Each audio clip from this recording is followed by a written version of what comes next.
So now we just finished up our service walk down at Nissan Service. If we're in a Nissan car, or if we're in a pre-owned, any foreign-made vehicle, a Toyota, an Acura, anything like that, we're going to want to service walk them down at the Nissan garage. Or at the Volvo garage if you're in a Volvo, or anything like that, a BMW, Mercedes on the used car side. We take them and introduce them to Jordan Vento, and he does the same thing that Tim does down at Nissan, and Joe and Gina do up at Nissan or Chevrolet service. And we service walk them. We again give them mental ownership that this is where you're going to be servicing your new vehicle.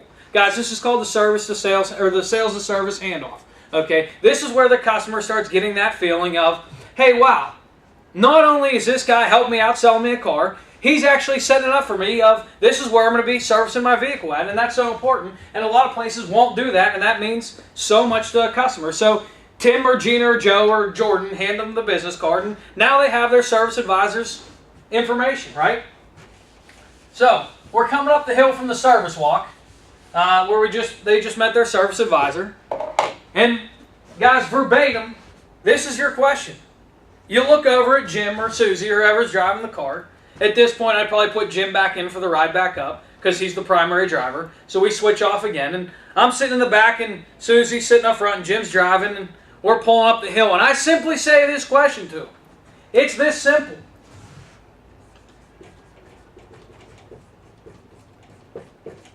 What did you think?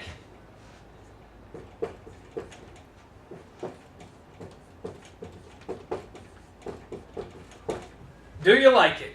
It's that simple, guys. So now again, let's go back a little bit, and the reason why we've been asking these yes questions, because I had Jim and Susie both say yes about they like the drive and the gas mileage and the sunroof, and it's a very smooth ride. And so they've said yes to me, and they've heard yes in between the two of them 10 to 15 times on the demo drive or out in the lot.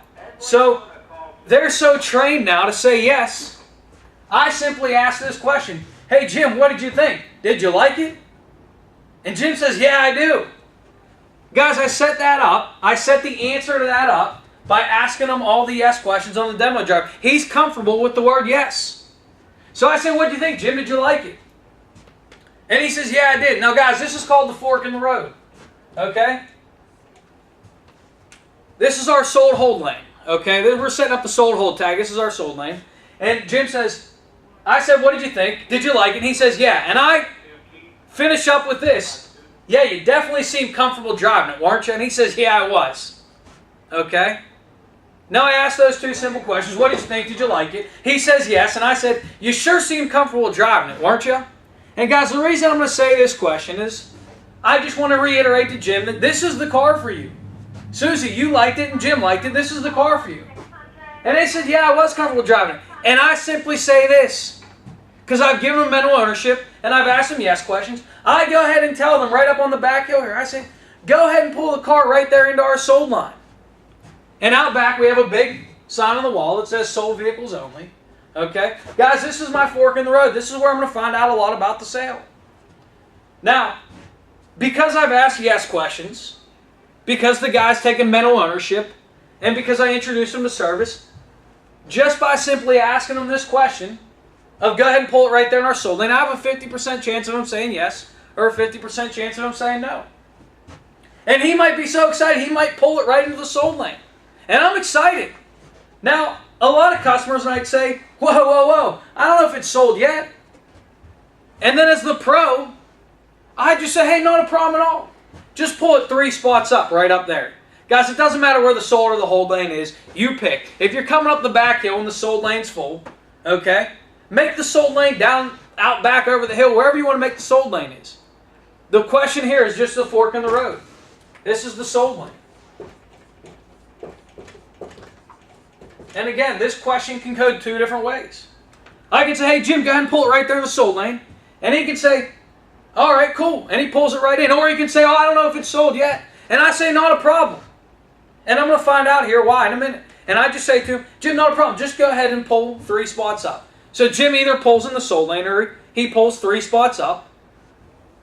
And I go and say, shut off the car, Jim. And he shuts it off because, again, I have control. And I say, hey, Jim, any other questions about anything in here? You know, any buttons or anything like that you're not familiar with? And he says, no, you did a good job. I like the vehicle. I said, yeah, it sure is a nice vehicle, isn't it? And he says, yeah, it is. So guys, before I exit the car, I just ask them one more thing.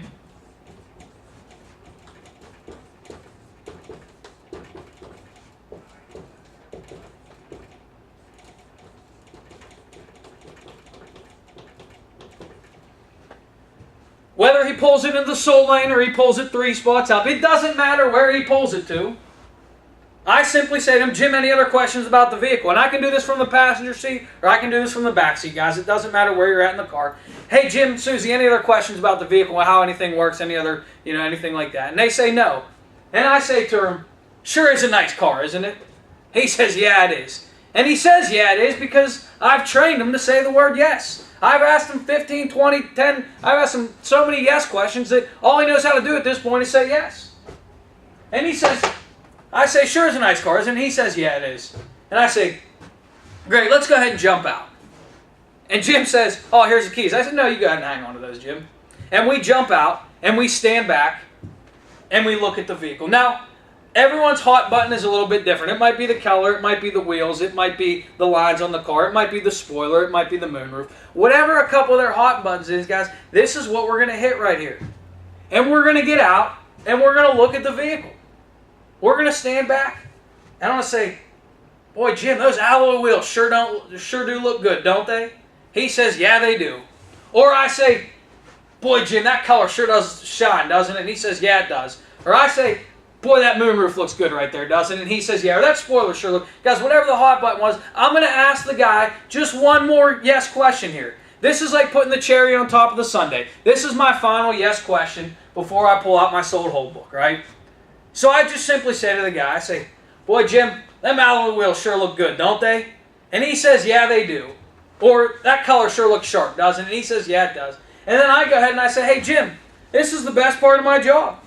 And guys, this is where I pull out my pod companion, my sold hold book.